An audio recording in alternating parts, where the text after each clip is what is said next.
За сайн байцгаана уу? За та бүхэнд энэ өдрийн мэндийг хүргье. Тэгээд өнөөдрийн зочинтой байгаа. За өнөөдрийн зочин маань болохоор фитнес тренер хийдэг. За Нандаг та бүхэндээ танилцуулъя. Нандаа өөрийгөө товчхон танилцуулаач. За хай бүгдэнд нь өдрийн мэнд хүргэе. Бас сайхан карантинлэгдэж байна уу?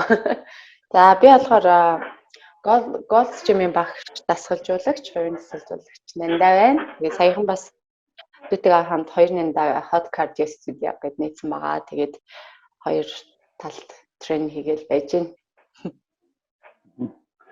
За карантинаар дэжгүй юу бас онлайн сургалтууд бас нэлээд хийж ашигласан тийм ээ? Яг онлайнаар хичээлээ явуулаад байж лээ. Тэгээд хүмүүс онлайн хичээлд яг нөгөө спортоор хичээлдэг хүмүүсээс гадна анхны хүмүүс бас нэлээд хамрагдаж байгаа. Тий. Чиний хувьд яг тийм тасгал хийж байгаа. Адилхан бас гэр зур хойроо өөрөөсөө таслаа хийж байгаа. Тэгээд ихтэй гэдэг карантинлэгдсэн бас алфа комиссийн журмын дагуу гэрээсээ сайн тусгаарлагдаад ээжнэ. За одоо өнөөдөр хоёулангийн ярих шийдвэр болохоор анхлан фитнес одоо сурж байгаа, хэлж байгаа, фитнесээр хичээж эхлэж байгаа ийм хүмүүс зориулсан анхлан фитнесийг яаж хийх вэ гэсэн сэдвээр хоёул өнөөдөр яриагаа эхлүүлнэ. Дасгал хөдөлгөөн ерөөдөө хүний амьдралд ямар хэрэгтэй байдгийг энэ талаар хоёулаа сайн бас боолцгаанаа. Маш олон сонирхолтой яриа өрнүүлье гэж бодож байна. За хамгийн ихний яриагаа ерөөдөө дасгал хөдөлгөөн гэж юу вэ? Спорт гэж яг юу вэ гэдэг бас хоёул чиний бодлоос эхлээд ярилцъя гэж бодож байна. Спорт, дасгал хөдөлгөөн. За дасгал хөдөлгөөн бол яг хөө ингээл хүн болго өдөр тутамдаа хийдэг шүү дээ. Бүгд л хөдөлдөг. Гэхдээ дасгал хөдөлгөөн нэмэлт одоо спорт олон төрлийн спортоор нэмж хичээснээр хүн илүү хэрүүл тэ. Тэгээд амьдралын хэв маяг маш хэрүүл. Тэгээд айгүй тийм идэвхтэй, энергитэй ийм байх боломжтой байдгийн болоо даа л гэж бодоод яг л айгүй олон жил хичээлээ дээр нь ингээд нөгөө олон хүмүүстэй ажилласаар агаад хүмүүсийн одоо амьдралын хэв маяг яаж өөрчлөгдөж байгаа тэр бүхнийг харж байгаа учраас дасгал хөдөлгөөн гэдэг бол ерөөсөө л ажилтай адилхан хүний амьдралын нэг хэсэг одоо салшгүй л нэг хэсэг байх хэрэгтэй. Одоо заавалчгүй фитнесээ халбгүй. Гэхдээ ямар нэгэн төрлийн спортоор хүн хичээлдэг байх хэрэгтэй гэж би боддог. Энэ бол амьдралд одоо урт наслахаас гадна, эрүүл байхаас гадна ер нь бол хүнд өөртөө гаргах айгүй тийм үнэт цаг байдаг гэж бодож штэ. Харин тэгэл яг уу. За дасгал хөдөлгөөн ч өөрөө хүний амьдралын хэмнэлд зохицож янз бүрээр одоо өөрчлөгдөж байгаа тийм ээ. Одоо хүн болгон заавал нэг төрлийн дасгал хөдөлгөөн хийхээ илүү олон төрлийн дасгал хөдөлгөөн, спорт, баг зэрэг спортоор хичээлэх гэдэг юм маш олон сонголтууд бидэрт бий болсон байдаг тийм ээ. Тийм болохоор тэрнийгээ өөртөө таах төрлийг сонгоод хичээлэх нь бол хүн болгоноос амьдралын хэм маяг болж ирж байгаа тий. Одоо өнөө үед солионгоо. Тэглгүй яг хаа. Сая тэгэл карантины үед ч ер нь хүмүүс илүү их нөгөө спортлог байх хэрэгтэй байна тий. Дасгал хөдөлгөөн хийх хэрэгтэй байдаг юм гэдгийг илүү ойлгоод байгаа юм шиг харагдаж байна. Одоо ингээл гадаа дугуй унж ийн тий хүүхдээ салхилуулж ийн өөрөөсөө бас ингээд тойроод гүйж ийн үү гэл ингээл харахад бүгд л ингээл аль болох ингээд хөдөлгөөн хийх гэдэг аюу хичээгээд байдаг болчих. Тэгэхээр энэ маань бас бид нөгөө нэг гэртээ карантинлагдаад ахаар ямар нэгэн байдлаар ингээд дасгал хөдөлгөөн хийж өөрийгөө ингэж одоо энэ чинь одоо нэгтлийн стресс гормоныг дарангуулдаг нэг зүйл шүү дээ дасгал хөдөлгөөн гэдэг маань. Тэгэхээр стрессгүй байхын тулд хүн бас ингээд агаарчлахынд алхах ядчих тий. Ийм нэг хүмүүс одоо энэ карантины үед бас аюу сайн ойлгодог болж ин гэж харагдчих шүү дээ. Яг зөв. Одоо жишээлбэл гэртээ ингээд сар гаруй одоо карантинлж байгаа. Одоо нэг карантин дуусахад нэг цөөх хоног болсон байна тий. Тэгэхээр нэлээд хоног гэртээ ингээд тусгаарлагдаад бүгдийг гэртээ байж байгаа ийм нөхцөл хүн болгон одоо идэвхтэй хөдөлгөөн гэдэг ямар чухал юм бэ гэдгийг хүн болгон бас яг энэ карантины үеэр илүү сайн ойлгосон байх гэж би бас хувьдаа ч гэсэн харж байгаа тийм ээ. За ингээд зүгээр суугаад байх юм бол хүн өөрөө ингээд одоо гэж чинь гадагшаа гарах тэмүүлээд тий. За ингээд тийм хэлдгээр дугуй онцгийг зөвшөөрсөн чинь маш олон хүмүүс дугуйны эрэлт дугуйнд тий. За ингээд гарчгүй гэдэг ч юм уу дасгал хөдөлгөөн ямар чухал вэ гэдэг нь яг гэртээ байгаа хүмүүс ялангуяа цаг цавыг дасгал хөдөлгөөн одоо зориулах хэрэгтэй байна гэдэг нь нэлээд их хүмүүс ойлгосон болов уу гэж бодож байна тийм. За тэгвэл өнөөдрийнхээ ярианы гол зүйл болох тасгал хөдөлгөөнийг эхэлж хийж хийж байгаа тийм спорт хичээлж эхэлж байгаа хүмүүс хоёул ямар зөвлөгөө өгөх вэ? Чиний хувьд ямар зөвлөгөө өгдөг вэ хүмүүс тийм ээ? Мэдээж нөгөө зорилгоо тодорхойлно тий. Одоо яах гэж байгаа, эрүүл мэндийн байдлаар юм уу, эсвэл бол одоо турах ч юм уу, галбирах ч юм уу, эсвэл булчмаас нэмэх ч юм уу гэдэг айгүй олон талын нөгөө зорилго байгаа тий тухайн хүний маань. Тэгэхээр анхлан хичээлж байгаа хүн бол заавалжгүй мэрэгжлийн юм дагуулгад хандах хэрэгтэй. Одоо жишээлбэл юу хийн сэлж сурах гэж байгаа бол тэр газар очин мэдээж тий фитнесээр хичээлэх гэж байгаа бол одоо фитнесээ сонгоод зориод очин тий. Тэгэхээр нэгдүгээр зорилгоо тодорхойлох хэрэгтэй. За тэгээд зорилгоо тодорхойлсны дараа мэдээж мэрэгжлийн багш дасгалжуулагчтай уулзаж зөвлөгөө авах хэрэгтэй тий. Би одоо ийм зорилготой байна. Тэгэхээр эндээ хүрэхийн тулд яах ёстой вэ гэдгийг хамгийн түрүүнд мэрэгжлийн хүнтэй уулзаж зөвлөгөө авах нь зүйтэй ах. Тий. Тэгээд тий анх хичээлж байгаа хүмүүс бас сонь зорилго байдаг шүү дээ. Одоо жишээлбэл гоё орчинд очиж гоё хүмүүстэй танилцах бас тийм зорилготой хүмүүс байна. Эсвэл бол гоё орчинд хичээлж өөрийнхөө бие хааг өөрчлөх тий. Зарим нь бүр ингээд турах, бүр фит болох сонирхолтой гэдэг зарим нь одоо хүрээл амьдралын хэв маягаа өөрчлөх юм тий. Тэгээ хүн болгоны зорилгоос хамаарч энэ маань одоо эхний шат ерөөсөл өөртөө зорилго тавь. Яг ямар зорилготой. Тэгээд зорилгынхаа дагуу одоо чиглэлийнхаа газрууд очиод яг тухайн чиглэлийнхаа одоо багш дасгалжуулагчтай уулз зөвлөгөө авах. Тэр нэг чухал юм санагддаг.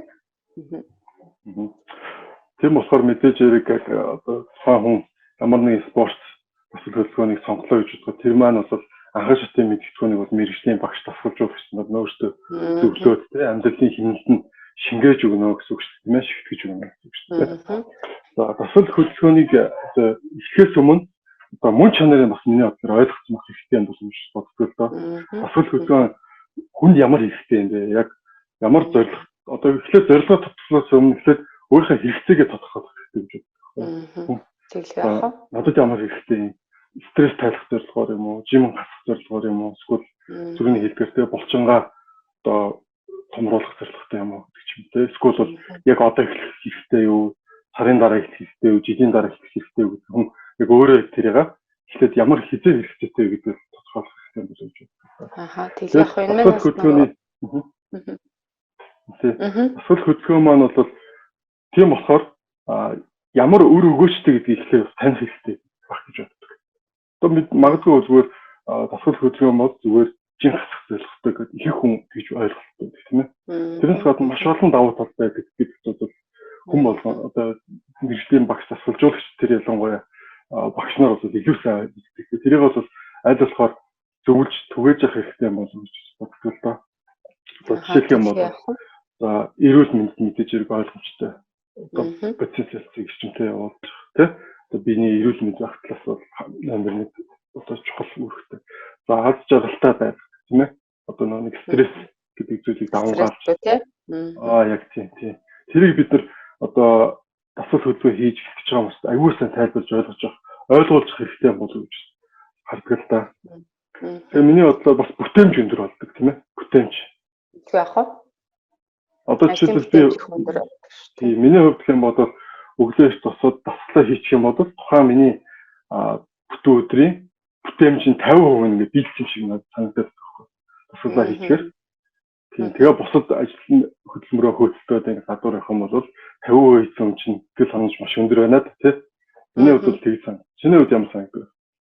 Тэгэл яах вэ? Би ч одоо бас ингээд аюул олон газар ингээд багшлал нааш чашаа явдаг ажилтай мөртлөө яаж ижаад өөрийнхөө хувийн цагийг бол дундуур нь ингээд гаргаж ирдэг. Яг тэр хувийн цагаа авч иж яг ингээд юу хин яг одоо өөртөө зориулж байгаа миний цаг байна шүү дээ. Тэгээд тухайн өдөр хийх ёстой төлөвлөсөн байгаа дасгалыг хийж иж тэгээд яг ингээд гоё тэр өдрийн одоо ажил яг ингээд дууссан юм шиг бас тийм сэтгэл төрдөг тэглэх яхаа. Тэгэхээр энэ нөгөө нэг талаас яг чиний хэлдгээр бол яг нөгөө хэдийд хэрэгцээтэй гэдгээ хүн тодорхойлно гэхээр бас яг одоо л би тий одоо эрүүл мэндийн байдлаар бол хүмүүс нөгөө нэг эмчит хандаад тэгээ та бол дасгал хөдөлгөөн заавал хийх шаардлагатай байна гэдэг үднээс бас ирж идэх хүмүүс байдаг тий. Тэгэхээр ажлын цаг завыг одоо амьдралын бас нөгөө бололцоо дээр нь одоо л би нэг өөртөө цаг гаргах ийм үе ирж ийн гэж бас зарим бүсгүүчүүд маань бас ирдэг. Одоо жишээл 2 3 4 хүүхэд гаргацсан тий одоо би нэг биетэ анхаарч юм уу тий ингэж бас хүмүүс ирээд байдаг. Тэгэхээр өөрийн хувьд ийм нөгөө нэг дасгал хөдөлгөөн зориулсан одоо өдөрт нэг ганц цаг ба штэ энэ цагийг болов өөрийн орон зайг заавалчгүй ингээ хүн өөртөө гаргаж явах хэрэгтэй юм шиг. Тэгээд энийг гаргаснараа бусад зүйл маань айгу тийм easy тий айгу гоё юм happy юм гоё болт юм шиг бас санагддаг тий. Тэгэлээ. За дараагийнх нь бол мэдээж хэрэг биеийн галбар гадаад төрх өөрчлөлт тий одоо чи энэ бүх зүйлүүдийг тэгэхээр энэ олон төрлийн ашиг тустай гэдгийг ялангуяа хүн болгон ойлгоод за ийм олон зүйлийг би өгөөж хүртэх юм байна гэдэгт харах юм бол хүн магадгүй магаас ч юм уу шууд эхлэх одоо болцоод байгаа зорилгоо жинхэнэ тавиа тий. Ийм олон төрлийн ашиг тус надад өгөх юм ээ өгөөжтэй юм ээ. Энэ амьдралын хэм маяг өөрчлөх юм гэж чигээр. Тэгэхээр одоо би ийм дасгалыг одоо маргааш нь эхлэе. Ерөөсөө л би зорчлоо. Одоо амьдралынхаа зорилгуудыг тавилаа. Би ажлын тэдэн цагийг одоо бүтэн 24 цагийн тэдэн цагийн би одоо дасгал хөдөлгөөндөө тасцуулъя гэдэг ингээд төлөвлөгөө гаргаад зорилгоч юм бол одоо тэр хүмүүс маань дасгал хөдөлгөөний хийж эхлэх юм шүү дээ тийм ээ. За тэгээд ингээд зорилгоо одоо өгөөж ойлгосон. За зорилгоо тодорхойлсон тийм. За хэдийгээр мэддэг болсон. За ингээд янгут за юунаас эхлэх вэ гэдэг одоо жишээлбэл асуулт гарч ирж шүү дээ. За би одоо хэн хандах вэ? За одоо өнөөдөр бол ковидтэй юм үед ялангуяа мэргэжлийн одоо хүчин бассейн дасгалжуулах төвөд ажиллах байгаа ийм үед за би одоо эхлэе гэж байж байгаа юм бол ямар дасгал хийж юунаас нь эхлүүлэхийг зөвлөхөөр байна. За одоо ингээд одоо ингээл нөгөө карантин эхлэн гут чинь багш нар ирэхэд ингээл онлайн хичээлүүд явуулаад эхэлж байгаа шүү дээ. Онлайнаар бүх юм л онлайнаар явж эхэлж байгаа. Тэгээд огт дасгал хийдэг хүмүүс бас онлайн хичээлд хамрагдаж байгаа. За эхний ээлжинд огт дасгал хөдөлгөөн хийдэг хүнд бол ямар ч дасгал хөдөлгөөн хэцүү санагдана. Яагаад гэвэл энэ чинь огт хөдөлгөөн огт дасгал хийдэг хүн ингээд дасгал хийгээд эхлэхээр мэдээж биед нэлээд өөрчлөлт одоо булрах наазахын булрах амьс хаадах тий иймэрхүү асуудал нэлээд гарнаа. Мэдээж энэ бол та дасгал хөдөлгөөн хийдэггүй байсан учраас дасгал хөдөлгөөн хийгээд эхлэхэд биед гарч байгаа өөрчлөлтүүд гэсэн үг. Одоо анхан шатны өөрчлөлтүүд гэсэн үг шүү дээ. Шууд мэдэрч байгаа. Тэгэхээр онлайн хичээлүүдэд ингээд судлах хэрэгтэй. Одоо яг өөрөө юу хийж байгаа, йог хиймээр байгаа мó, кардио дасгал юм уу? За гэрийн нөхцөлд бол одоо яг фитнес дасгалжуулдаг шиг одоо төхөөрөмжтэй хийхгүй учраас мэдээж хамгийн зөв зам бол кардио дасгал байгаа. Кардио дасгал болохоор ерөөсөө биеийн жинг ашиглаж хийдэг дасгалууд байгаа. Тэгээ биеийн бүх хэсгийг жигэд ажилуулдаг ийм онцлогтой дасгалууд байдаг. Тэгэхээр ер нь л анхан шатны эхэлж байгаа бүх хүмүүс шууд ингээд фитнес руу ороод төхөөрөмж ашиглаад ингээд явах нь бол маш эрсдэлтэй байдаг. Яг л зөв техник суугаагүй, за аль булчингаа хаана яаж ажиллахаа мэдэхгүй байгаа учраас орж ирээд одоо шууд биеийн жингээр л хамгийн түрүүнд ингээд ерөнхий техникээ заалгах тий. Тэгэхээр ерөөсөө мэргэжлийн багштай тулгуурсан онлайн хичээлийг сонгох тий. Одоо үед бол бас юм хөгжсөн байгаа учраас одоо интернет ашиглаад YouTube-ээс ч гэсэндээ хангалттай олон дасгалын сувгуудаар ингээд өөрийгөө дасгалжуулах боломжтой болчихж байгаа байхгүй тий. Тэгэхээр ер нь биеийн жинг ашиглаж хийсэн дасгалуудыг хийх нь хамгийн зөв арга, хамгийн аюул багтай гэсэн үг. За дасгалыг ч одоо хоёр төрөл хувааж байгаа шүү дээ юм тий. За аэробны дасгал, анаэробны дасгал гэдэг хоёр үгтэй хуваагаад байгаа тий. Аэробны дасгал гэдэг чинь одоо өөрөөр хэлбэл хүчил төрөгч шаардсан. За ер нь бол бидний хэлдгээр бол кардио дасгалууд. Гүйлт одоо өндөр амьсгал шаардлагатай амьсгалын одоо өндөр ачаал зүрхний одоо хэмнэлийг өндөр ачаал авдаг. Энийг бол аэробны дасгал буюу агаар хүчил төрөгчтэй хэлнэ гэдэг. За одоо нөгөө төрөл нь болохоор анаэробны буюу одоо хүчил төрөгчгүй дасгал. Одоо жишээ нь булчин дээр ажилладаг. Одоо ишүүд ялангуяа хөвчлө хийдэг дасгал шүү дээ. За өндөр мастай юм өргөх ч гэдэг юм уу, гантел штанга өргөх, суняах тийм. Энэ бол хүчил төрөгч их шаардахгүй. Булчингаа ажилуулдаг ийм төрлийн хоёр төрлийн дасгал байдаг тийм. Тэгэхээр миний бодлоор бол энэ хоёр төрлийн дасгалын аэробны дасгал буюу эхлээд хүчил төрөгчөөр өөрийнхөө биеийг ингэж хангалттай авч одоо ялангуяа калори их шатаадаг хэсэг юм бол ер нь бол энэ кардио төрлийн буюу аэробны дасгал чинь болж ирж байгаа шүү дээ, тийм ээ. Ялангуяа бүсгүүчүүд илүү бүсгүүчүүд ялангуяа энэ дасгалууд дээр илүү хийх гэж би хараад байгаа байхгүй.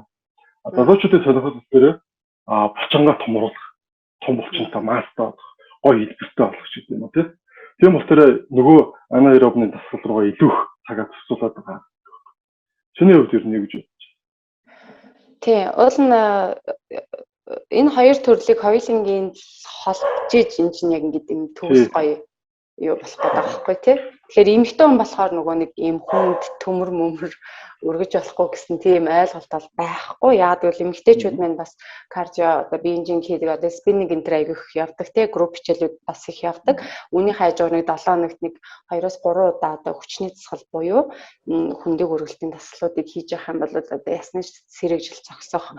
За тэгээд яс бэхжих гэх мэтчлэн ийм үр дүн бас одоо үр дүнгээ өгөх юм өндөр юм юутай байдаг. Тийм учраас энэ хоёр төрлийг бол хоёулангийн л хийх хэрэгтэй. Одоо эрэгтэйчүүд маань ингээл дан төмөр өргөөлэн тий. Тэгэл ингээл хурд хүчний юм уу гадаа гараад гүөх ч юм уу те нэг юм богино хэмжээний зүрхний ачаал өндөр авах юмрхүү таслууд ороод ирэнгүүт бүх булчин ингээд байрал одоо ингээл жоохон ингээд ажиллахад хэцүү ч юм уу ингээд ийм болж байгаа юм шиг санагдаг. Одоо ч хөшг ч юм одоо Монгол те одоо би жинг ашиглаж хийдэг таслуудыг бас давхар эсрэгээр одоо нөгөө таслуудынхаа одоо нэг өдөр ч юм уу тэгж хийж явах хэрэгтэй юм шиг санагддаг байхгүй надаа.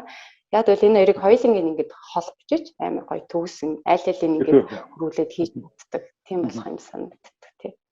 Тий, тэгэл яах вэ? Яг хоо ерөөдөө хүмүүсийг ингээд жишээ хараад хаа. Эртэн хүн ялангуяа за 100% гэж үзэхэд за нэг 10-аас 15% нь одоо энэ аэробны дасгал буюу кардио төрлийн дасгал баг дээр мөнгө халаах маягийн дасгал хийж байгаа жишээ нь тий 10-аас 20% чинь. Үлдсэн 80% нь бол яг булчин дээрээ мастер ажилладаг юм дасгалууд хийх. Эсвэргээрээ бүсгүүчүүд маань болохоор илүү их кардио төрлийн дасгал жингээ бууруулах одоо калори шатаах одоо яг энэ хөө төрлийн дасгалуудыг бол илүү их баг 70% хийж байгаа. Миний хувьд зүгээр анзаарч байгаа. Одоо анаэробны дасгал буюу одоо хүчил төрөж баг шаарддаг энэ төрлийн дасгалыг булчин дээр ажилладаг дасгалыг нэг 20% нь хийж байгаа харагддаг. Бүсгүүчүүд юм. Яг л тэдний зорилго бол сайхан галбиртай болох одоо нэг калоричтаж өөхөн давхар буюу тэр багасгах тийм маш бага баг. Булчингаа хит томруулахыг хүсдэг юм шиг байна ялангуяа эмэгтэйчүүд. Зүг үү те. Гэхдээ мэдээж булчин булчин байх ёстой эмэгтэй хүн. Гэхдээ тэгжээж булчингийн маастай байжж басчаалаа хангалттай хэмжээнд авч чаддаг баг. Гэхдээ яг зорилго нь бол хоёр өөр болж байна. Бүсгүүчүүд маань гоё галбиртай болох одоо залуучууд маань өөрөө том булчинтай болох гэж юм тийм. Тийм байна. Яг хөө тэгээд биеийн өвгөлийн хувьд ч гэсэндээ энэ ч өөр л доо эмэгтэй хүн ч өөрөө нөгөө хүүхэд төрүүлэх процесс явагддаг учраас агшил сунах юм процесс илүү явагдах чадамжтай. Тэгээд одоо эрэгтэй хүн ч болвол ингээл гэртээ нэг гар дээр сунаагаал ингээл штан ингээл нэг дээш мэшээ ингээл төрнөөхөн сунааж идэл ингээл ерөөхдөө биеийн галбар нь өөр болох тийм өндөр одоо юутай потенциалтай тийм эмэгтэйчүүд маань болохоор төмөр өргөд одоо 1000 төмөр өргөсөн ч гэсэн ирчүүчиг бол ингэж амар болчмаас нэмээд ингэх бол энгийн хүмүүст бол боломжгүй. Яагаад гэвэл тамирчдын хувьд бол энэ маань ингээд арай агсан төвшөнд арай одоо хэрэглэх юмны хувьд ч гэсэндээ тий хэрэглээний хувьд ч гэсэндээ өөр тэднэрт одоо тамирчид гэдэг хүмүүс маань шал тусдаа одоо энгийн хүмүүсийг бодох юм бол тэр хооллолтын хувьд ч гэсэндээ шал өөр дасгал хөдөлгөөний хувьд ч гэсэн шал өөр байгаа.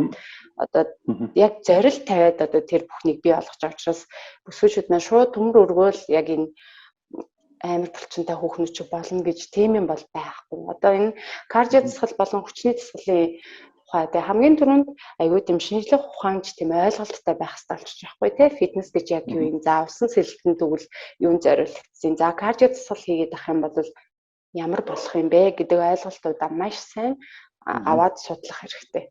Тэгэхээр ингээд шууд фитнес заланд ороод шууд төмөр өргөө шууд амар ингээд батмик болно гэсэн тийм ойлголттой байдаг юм шиг байлээ л дээ хүмүүс.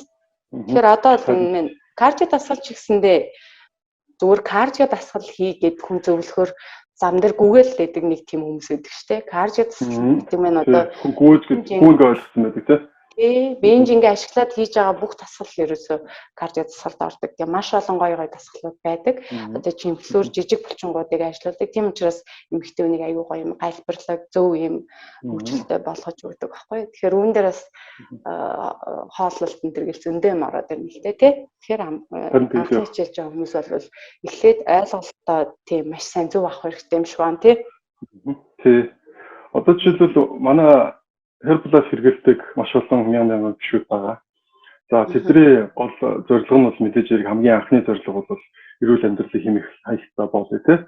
Зөв хоолтой болъё.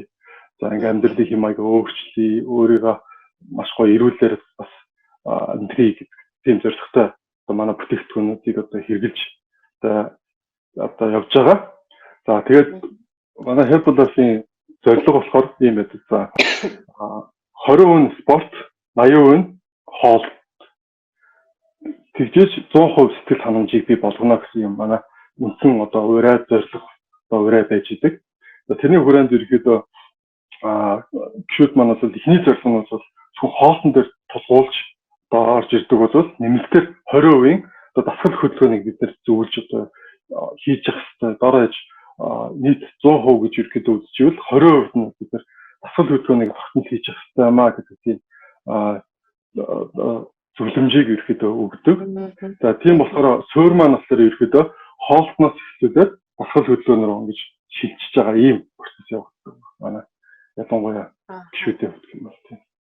Тэгэхээр чин одоо бас зөндөө олон клубуд байна шүү дээ. Ингээд зөв хоолтын одоо дээр нэг клубуд маань бүгдөө өөрсдөө бас яг зөв хоолтын юм нөгөө зөвлөгчтэй болсон. Одоо юм бас харьцангуй хөгжсөн байгаа учраас тэгэхээр бас хүмүүс бас эхлээд хоолноос эхлэх нь бас их зөв. Тэгээд хоолтойгоо дасгал хөдөлгөөнөө хавсруулах юм бол үр дүнгийн үед илүү одоо хурдан явагддаг. Тэгэхээр бүсгүйчүүд маань хамгийн гол зорилго нь юу гэхээр хоолны зөвлөгчтэй, за дээр нь мэргэжлийн багш дасгалжуулагчтай тий. Ер нь ингээл анханасаа суурьа тавиад анх хичээлэхдээ ерөөсөө маш зөв ийм мэдээлэлтэй, зөв мэдлэгтэй ингэж одоо спортоор хичээлж эхлэх юм бол үр дүнгийн хувьд ч гэсэн аюу хурдан өгөөж өгдөг. Тэгэхээр би бодлоо яг зөв хаалт ийм клубүүд дээр хүүхнүүд нэлээх төвлөрч очдог тий. Тэгэхээр тэр хүмүүс маань эндээсээ одоо яг өөрсдийнхөө ерөнхий ойлголтыг аваад тэгээд энэнийхээ дараа тэндээсээ бас нэг юм фракц центр үүсгээд идэг штэ хүмүүс чинь тэгээд фракцаараа ингээд гоё явах потенциалтэй ингээд иймэрхүү чиглэл рүү ингээд бөөнөр одоо эднээс амьдралын хэв маяг ерөөс эндээс л ингээд өөрчлөгдөж байгаа. Та одоо юу идэж эхлэх чинь тэгээд өнөөдөр зарим хүмүүс дээ штэ ингээд би маргаашнаас ногоогоор ингээд амар гоё шейк хийж уун гэж өнөөдөр бахан ногоомоо аваад л ингээд тэ. Тэгэхээр энийгээ бас ингээд юм хамтдаа хийх юм одоо креатив олчвол аяа бас зүгээр юм шиг санагдаад итгэж штэ. Одоо сайн найзтайгаа цуг ч юм уу те. Ингээд өөрөө ингээд спорт хийдэг хүмүүстэй ингээд хамт бас ингээд баг бодоод ингээд бөөнөрөө ингээд амьдралынхаа бас хэм маягийг одоо гэр бүлийн гишүүд жишээлбэл хоорондоо техник нөхөр хоёр ч хамтдаа явдаг ч юм уу те. Ингээд бас их гоё юм шиг. Тэгээд иймэрхүү зөв хатны клубуд бас яг хүмүүсийг бие биенээ олоход бас айгүй тусалдаг юм шиг бас тэгж боддог. Яг зөв.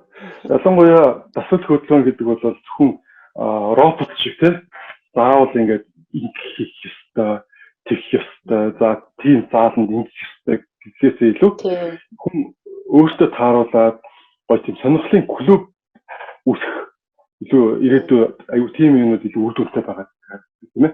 Одоо жишээлбэл яг бид нар бол яг тамирчид багш нар учраас одоо хийх ёстой маа мэддэг учраас дасгалаа эдийн цаг зарцуулдаг амьдралын цикл учраас бид нэр өөрсдөө зааланд орч хийгээд байдаг. Тэрнээс гадна энэ сонирхлын клубүүд нэгдэх юм бол магадгүй 5 хүн нийлээд нэг бассейнд явдаг. За зургуулаа нийлээд ондог дугуйныг фракц үүсгэсэн тийм гоё ингэж дугуйлантай болсон тэрүүгээр ингэж одоо 7 хоногт хийдэг юм тохирж байгаа уулздаг. За гүйдэг хэдэн нөхрүүд нэг. Өөрөөр хэлбэл энэ сонирхлын бүлэг буюу хамтдаа практикаа нийлээд ингэдэг юм бол бие биенийгээ дэмжих тийм бие биенийгээ спортлох энэ процесс явагддаг юм болов гэж хараад байна. Тийм бол илүү үр дүнтэй. Илүү найз нөхдөөрөө тийм. За ялангуяа манай Herbalife-ийн юунд болохоор хамгийн их байдаг зүйл нь болохоор хайкингийн одоо алхалтын клубүүд ялангуяа найз нөхдөөрөө нийлээд өөрсдөө клубээрээ нийлж маш их алхалт хийдэг. Энэ шиг ингээд маш олон төрлийн өвчтөд сонирхолтой юм бүлгүүд бас бий болов сонирхолтой гэж хараад байна. Тэглэв яг хоо яг ойр тойрны хүмүүс бас айгүй их нөлөөлдөг шүү. Бас нэг юм одоо тийм одоо фракс донд бас нэг юм хүмүүсийг нэгтгэдэг тийм нэг хүмүүс байдаг. Тэ одоо өглөө босхгүй бол ингээл утаас сэрээдэг ч юм. Тий, ядаж би ингэж ирүүлдэг тий гол байх тий. Яг нэг тийм крю энтер үүсгчүүд бас гоё юм шиг байл. Би нэг юм үг аа крю яахгүй ганцаараа л тэгээд сурцсан ш тэр нэ. Надад бол крю байсан анх тасал хөдлөө гэж. Яалч крю би нөлөөлт юм байлээ. Ялангуяа ирчүүд чинь за би бинийхээ хэмжээ те сэдийг өргөх. За би ганцаараа тасал хийж исэн бол нэг 60 кг өргөжсөн бол за найзтай хоёулаа байсан бол 80 өргөх юм те. Өөрөө дэмжиж өгч юм гэсэн шүү. Ганцаараа бас би 80-аас жоохон эмээгээд 60 дээрээ байх ч юм тухайд те. Их жишээ нь те. Тэгэхээр ингээд ирчүүд ялангуяа би бинийхээ айгу хөөргөж өгөх. Тэгэхээр энэ цанцын найз нөхдүүд ингээд хүрээллээрээ би болсон асуулт хөдөлгөөн спорт юу айгу үр дүнтэй харагдав. Бас нэг би нэг аюу гоё үг сонсч байсан. Тэр нь юу гэхээр хэрв та маргааш өглөө гүөх зорилго тавьсан бол тий анх удаа гүөх гэж байгаа бол хамгийн эхлээд гүүл гэсэн зорилгоос одоо гол зорилгоо тавихгүйгээр тий спорт хувцас өмсөд өглөө 6 цагт гадаа орсныхаа үдэнд гарах зорилгоо хамгийн эхний зорилго гэж байгаа байхгүй юу. Одоо тэгээд гүүх хэсгээ гадаа зогсож байгаа шийдвэрээ тухайн үедээ гаргах гэсэн үг байдаг байхгүй. Тэгэхээр нийт одоо өглөө 6 цагт боссон тий. За спорт хувцас өмссөн. За орсныхын гадаа гараа зогссон байгаа хүн ер нь бол баг 90% тий. Гүүхгүй босч орно гэсэн юм баг байдгүй гэж байна. Тэгэхээр зорилгоо бид нэр айгүй зөв тодорхойлох. Тий. Гүйдэг хүмүүс мэдээж хэрэг хувцас өмсөд гараад хүчгээд бол өөрсдөө мэдчихэж байгаа учраас яг одоо бол энэ бол айгүй гоё байгаа. Надад бол айгүй орж өгсөн байхгүй зүрхэнд орсон. Тэгэхээр эхний зорилгоо яаж гүйх биш хэдэн 3 км-ийг яаж тавих биш те. Үсэнцээр гүйх биш. Зүгээр хувцас өмсөл гадаад тэдэн цагт гадаа гараад тусдаггаа те. Тэгээд тэр хүн хувцас олж авах шүү дээ. Тэ. Хувцас олж авах шүү дээ. Судалгаа юм чи маргааш тэгэл гүйх юм байна. Тэгээд дагсан юм чи гадаад тусч юм. За ингэж хувцасаад ингэж өрөөд энэ өглөө босоод тусчих би юм. За яаж ч нэг гүйл та. За нэг 200 м гүйгээд хий та. 200 м гүйж болж байгаа юм чи за 500 болгочих. За 500 гүйж байгаа юм чи нэгэд тассан юм чинь хийгээд хий гэсэн. Тэгэхээр өөрөөр хэлбэл энэ юу гэсэн үг вэ гэхээр тэгэхээр заавал зорилгоо томоос явахаас илүү. Тий. Үр дүнгийн ингээд ойлгочихоо тий. За үр дүнгийн мэддэг байлаа гэж бодоход эхлэлийн алхмаа зөв зааланд магадгүй та зааланд тий спорт хувцас бариад хаалгын татаад оргоо. Тэгээ буцаж гараад гэлүүгээ харих хэсгээ тухайн үед шийдвэр гаргаад тэглэв яхаа. Гоё үг шүү бас тий. Манай хэмжээ тэгэл нөгөө нэг шууд ингээл орж ирэл би одоо ингээл 2 сарын дотор тэдэн килограмм хассан байх хэрэгтэй гэдэг ингээл 10 килограмм хасах уу би одоо яг ингээл багшаа аваад хичээл хийхэд би яг хэдэн килограмм хасах вэ гэж мэддэг. Яг багш бол ерөөсөө тэр хүнийг аюулгүй зөв техникт сургах тий одоо бэртлэгийн тал авах гэж зөндөө асуудал байгаа шүү тий. Энд ингээд спорт их за дээр нь одоо нөгөө ирчүүд нийлээд ингээд 60 хийх байсан бол 80 хийдэг шиг багш гэдэг хүн чинь ингээд тэр хүнийг ажиллахад хажууд нь дэмжлэг болох юм үүрэгтэй. Тэрнээс биш би таныг одоо сарын дотор 10 кг тураана гэж худлаа ирж одоо хүний эрүүл мэндээр тоглох тийм бол ирэх багш нар байдгүй. Тэгэхээр хүмүүс бол багштайгаа ярилцаад зорилгоо одоо эхний зорилго бол ерөөсөө фитнес юм уу эсвэл пациент юм авч очиод бүртгүүлэх ерөөсөө энэ л тэр зорилтын эхний хэсэг байх нь шүү дээ. Чиний хэлсэн сая үгэн дээр тулгуурлах юм бол тэгээ очсон хүн бол тэндээс ерөөхдөө юм харна шүү дээ. Ямар хүмүүс яаж хичээлдгийг энд яг одоо ямар орчинд байгаа гэдэг. Би одоо л анх голц чимд багшлах гэж орж ирэл бүр амар ингээл шоконд орчихсон. Ийм одоо Монголд байдгаа тий одоо энд хүмүүс ингээл хөлсөө урсгал ёо бүр энд ажиллах юмсан ингээл бүр ингээл амар юм. Тэгээд нэг орчин ямар байна? Түүнийгээ дагаад хүний хөгжил бас ингээл гоё явдаг шиг бас санагдах байхгүй. Тэгэхээр наад өвчин бол амар таалагдлаа. Хүмүүс бол хувцас өөрөөл ямар ч байсан фитнес төчөд бүртгүүлэх хэрэгтэй болж байгаа байхгүй тий. Тий. Тэгэхээр ер нь санаа нь бол дасгал хөдөлгөөн хийж эхлэх гэж байгаа маань бол хамгийн эхлээд галт тэрэг хөдөлгөөхөө гэсэн санаа. ийм гацл тэргээ хөдөлгчүүл ямар ч хүн мэдээж хэрэг зорилгынхаа арга гарахын тулд бол хөдөлмөрлөх хэрэгтэй тийм ээ. Тэгээ ямар ч ихлээ ихлэж. Тэгвэл бол маш олон хүмүүс байдаг байхгүй. За яг маргааш тастай. За маргааш өглөөгүй. За маргааш бүхэн манай Монголын маргааш гэж дуусна. Маргааш. Ингээ маргааш гэж байна. Тэгээ амар ингээд илүү дэлжинтэй ганц хоёр найз байдаг л да надад.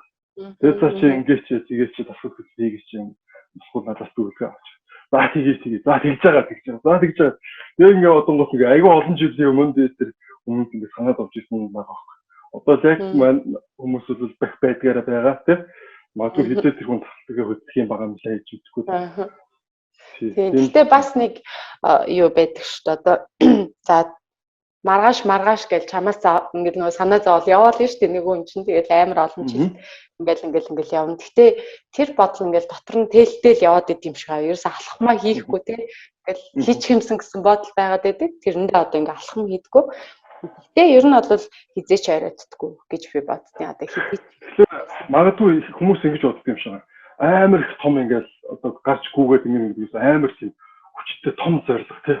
Яа хэцүү шүү гэдэг тийм хэцүү гэдэг тийм зорилго нь хоогоод байдаг. Амархан болох зорилго нь юу гэхээр яг түрүүний миний хэлсэн тийм фүүзээ өмсөд осныхоо үүдэн өглөө 6 мод 7 цагт хинч гарч чадах байхгүй. Энэ бол ямар ч хүн хийж чадах зорилго байхгүй тийм. Биелүүлж чадах. Тэрийг хийч. Тэгээд дараагийн шийдвэрээ тэр үедээ гаргаад гэсэн юм байна тийм.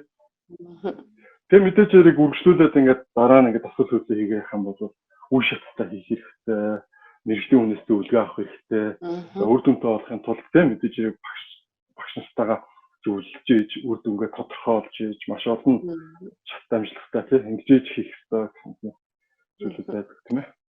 Тийм. Тэгэл үр дүнгээ амсаад эхлэхээр хүмүүс угаасаа орчт юм дөө. Тэгэл ер нь бол багш тасгалжуулагч юм одоо зөв хаалтын клубүүдийн зорилго ерөөсөө тухайн хүний амьдралын хэв маягийг өөрчлөхийг зорж ирж байгаа тэр хүнийг суппортлохтэй дэмжиж цааш нь зөв зам руу нуух гэдэг.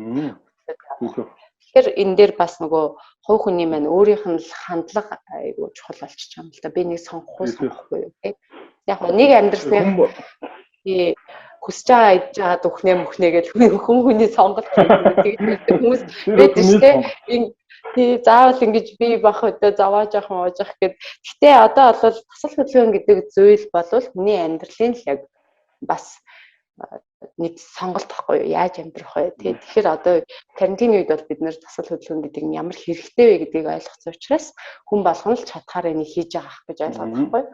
Энийг яг хүссэн одоо нэг юм циклд хүрэхийн тулд бас нэг юм тодорхой хэмжээний мэргэжлийн зөвлөх тренерүүд газрууд гэдэг юм байгаагаас арай өөрчлөгдөхийн тулд тий. За тэгэхээр анх хичээлж байгаа улсуудын sorry. Зүгээр. Зорилго тодорхойлох нь аягүй чухал болчихлоо шүү дээ. Алхам хийх нь аягүй чухал. Алхам хийх нь чухал. Сайн надад нэг юм бодогдлоо. Хоолтын талаар шүү дээ. Одоо жишээлбэл чи түрүү хэлсэн шүү дээ. Идж байгаа хүн хамттай идсээр байгаа л ерөөдөө хүн амьдрах тийм одоо юу амьдрахын төлөө иддэг тийм гэдэг ч юм уу тийм. Эсвэл эдгээр төлөө амьдрэх ч юм уу ингээд хүмүүс аюул олон талын одоо бодлогоч гэдэг юм уу ингээд толгоогоо эргэлзэж тийм. Миний хувьд зүгээр нэг юм боддог байхгүй. За яг хүн амттай идэж болно. Гэхдээ тэр зүйл нь байнга байх шаардлагагүй юм шиг санагддаг байхгүй. Байнга тийм. Өдрөстөн мэдээд байх шаардлагагүй. Тийм. Одоо чи амттан нэг жишээ авъя л да. Бид нар ингээд зүсүү өдрөөр скул нэг онцгой баяраар бэлуу авч иддэг тийм. Тэр бэлууг аюу олон сарын дараа ч гэдэг юм уу тийм. Ингээд тэр бэлуу тэр амар гоо санагддаг байхгүй надаа. Ягаад гэвэл ингээд би өдөр болгон бэлуу иддэг байхгүй. Тэгэхээр тэр бэлуу бол ингээд маш олон хугацааны дараа ингээд тэр амар гоо санагддаг. Тэгээд орхих хэрэгтэй тэр амтыг байнга гэдэл утгагүй болчихно. Тэгээд дараагийн баяр хүртэл байж. Тэгэхээр хүний амьдрал бол заавал амттай шинжтэй болгоныг өдөр тутмын хэрэглээд байхаас илүү аюу тийм ховор бидж болохгүй гэсэн юм ерөөсөө биш тийм.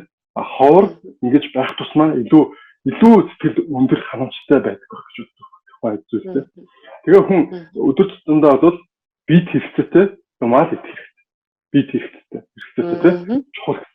Тэрнээс биш би идж байгаа төхөр бүр амттай амт татгалзахгүй гэж ингэж бол болохгүй маа гэдгийг би бодод. Идэж болно. Гэхдээ байнг биш. Тодорхой олон хугацааны дараа шиг юм. Тийм бол илүү одоо кайфтай ялангуяа тийм шүү дээ. Би бол миний хувьд тийм сайн. Тий, хүн юм чи бас тэгэл одоо бүх юмаа бас ингээл үгүй чадахгүй байхгүй энийг тийхгүй гэдэг ханчаас үзээ хаяаж гисэн даас ингээл гоё кофе уугаад торт идмэр санагдaltaгүй яах вэ? Тэ? Гэтэ яг чиний хэлдгээр энийг бол тогтмол өдөр болгон энийг хэрэглэх биш тэ. Тэгэхээр өөрийнхөө нөгөө эрүүл мэнд талаас бас сайлгаад авчих хэрэгтэй юм шиг. Тэрнээс нэг турж идэх гэлтэй хүнийг тэ нөгөө хүмүүс маань нэг юм яг ийм зөв ойлголт байхгүй учраас одоо өнөөдөр турлаа гэж зориг тавингуу шууд маргаашнаас нь мацуу яриад өдөрт ганцхуудаа хооллох ч юм ингэж одоо өөрсдийнхөө эрүүл мэндийг хохирох юм бас байгаад байдаг. Тэгэхээр хүн эмч мэдээж амттай шимтэй юм идэнэ. Тэгтээ хажуугаар нь та тэрийг одоо боловсруулах шатаах одоо юу юм бодисын солилцоо дэмжихийн тулд асал хөдөлгөөний заавалчгүй хийдэг байх хэрэгтэй л болчиход байгаа юм л та тий. Тэгээд за хоёулаа сайхан буу хаалж байна. Хүмүүс бас хэвчээсээ сонирхолтой мэдээлэл бас очсон байх гэж бас найдаж байна. Тэгээ өнөөдрийн бас ярих сэдв манай Herbal-ийн энэ сарын одоо сэдв болохоор спортыг дэмжих энэ хөтөлбөр явагдаж байгаа. За энийхээ хүрээнд багш тасгалжуулагч, голф жимийн багш тасгалжуулагч Нандаа энэ өнөөдрийнхээ сайхан ярианда урьж оролцууллаа. Тэгээд урилгаар ингээ орж өөрийнхөө хөдөлгөөд өөрийнхөө туршлага хуваалцсан бас их баярлалаа. Тэгээ өнөөдрийнхээ бас яриагаа ерөөхдөө эцээ дүгнэж хэлье те. Дүгнж хэлээд бас өөрт чинь бас нэг энэ фитнесээр спортоор хичээлж байгаа хүмүүс бас яг юу зөвлөж үлдээмээр байна те. Анхаарах зүйл юу байна гэдэг талаар ярих гэж бодож байна. За дүгнэлтээ эхлээд ярихад бол мэдээж хэрэг асуулт хөдөлгөөнийг эхлүүлэхэд те маш их физүүн ялангуяа сэтгэлтэй байх хэрэгтэй юм байна тий. Шаттай явах хэрэгтэй, мэргэжлийн багштай байх хэрэгтэй. За өөрийнхөө сонгож байгаа спортын төлөөс фитнес төлөвлөсөн судалсан байх хэрэгтэй тийм ээ. Нэг болон зүйлүүд бас байх хэрэгтэй гэж өнөөдөр бол хоёр ярьлаа. За тэгээд эцэст нь өөр одоо Нандаа багш дүгнэлт хэлэхэд яг юу хэлмээр байна? Бас олон хүмүүс. За тэгээ бас танай хамт олонд бас баярлалаа. Намайг урьж оролцуулсанд маш сонирхолтой байлаа. За тэгээд хүмүүстэй яг ерөнхий анх одоо яаж алхмаа хийх вэ гэдэг талаар битээр ерөнхийдөө өөрсдийнхөө өнцгөөс ярьлаа шүү дээ. Тэгэхээр миний хувьд бол эцлээд хэлэхэд одоо бид нар бол ер нь ирээдүйдээ л хөрөнгө оруулалт хийж байна гэдгийг аягүй сайн ойлгох хэрэгтэй. Одоо өөрөөр хэлбэл өнөөдөр та хүснээ идээд те ингээд хүснээрээ ингээд би амьдрын гэд явж иж болно. Гэхдээ нэг 10 15 жилийн дараа та хүссэн юмаа идээд явнаа гэд хүний үгнээс зөрөөд явж байхдаа жишээлбэл аливаа нэг өвчин тусаад ч юм уу те инлект твтж байхдаа ч юм уу те эрүүл мэнд их хэцүү болсон үед хүн нэг тэгэхэд би тэхгүй яваа гэдэг юмнаас л одоо өөрсдийгөө хамгаалаасаа гэж би боддог байхгүй. Яа тэгэл өнөөдрийн хийж байгаа алхам таны ирээдүйд чухал. Өнөөдөр ингээд яах гээд ингээд спортоор хичээлээд байна тий яах гээд ингээд яагаад мэрэгжлийн үнэтэй яагаад хоолныхаа одоо амьдралынхаа хэв маягийг өөрчлөөч гэдэг байгаа гэхээр энэ бол ерөөсөө таны ирээдүйд та одоо эмэнд зарцуулах хэвээр мөнгийг л та одоо өөртөө ингээд зөв зарцуулж чадах юм бол ирээдүйд бид нэг юм өвчин зарлан яриад тий хүний гарт ороод тэхгүй байхаа гэж би боддог байхгүй. Тэгэхээр ерөөсөө хурж ицэн тэдэн килограмм хаяна гэхээс л илүү ерөөсөө эрүүл зөв галбартай тий нэг айхтраад ингээл болно гэж нэг төсөөлөхгүй ч гэсэндээ ядаж та зүгээр л би өөрийнхөө эрүүл мэндийг аврахын тулд энэ алхмыг хийж байна гэдгийг ойлгосоо гэдгийг би бас хэлмээр байна. Тэгээд өнөөдөр хамт ярилцсанд маш их баярлалаа. Харин тэгэл яах вэ? Бас ертөнцийн зөндөө олон юмыг чөлөөтэй ярьлаа шүү дээ. Өнөөдөр хэсэг хавар. Тэгээд ич гоё манай таны ялцханд орсон. Нандаас маш их дахин бас баярлаа. Тэгээд зөндөө их юм сонсогчд маань мэдсэн баха гэж бодож байна. Тэгээд өнөөдөр яриаг ингээд өндөрлөе. Тэгээд Нандаас цаашдын спортын амжилт, урлаг спортын амжилт, өндөр амжилтыг хүсье ёо. Баярлалаа. За галаадаа ч гэсэн амжилт хүсье. Танай хамт олонд бас амжилт хүсье. Зөндөө олон хүмүүсийг бас гоё ирүүлжүүлээрэ гэж хүсье ёо. За баярлалаа. Ингээд өнөөдрийнхээ яриаг нэмэрээд өндөрлөе. Баярлалаа. Өдрийг сайхан өнгөрүүлээрэй.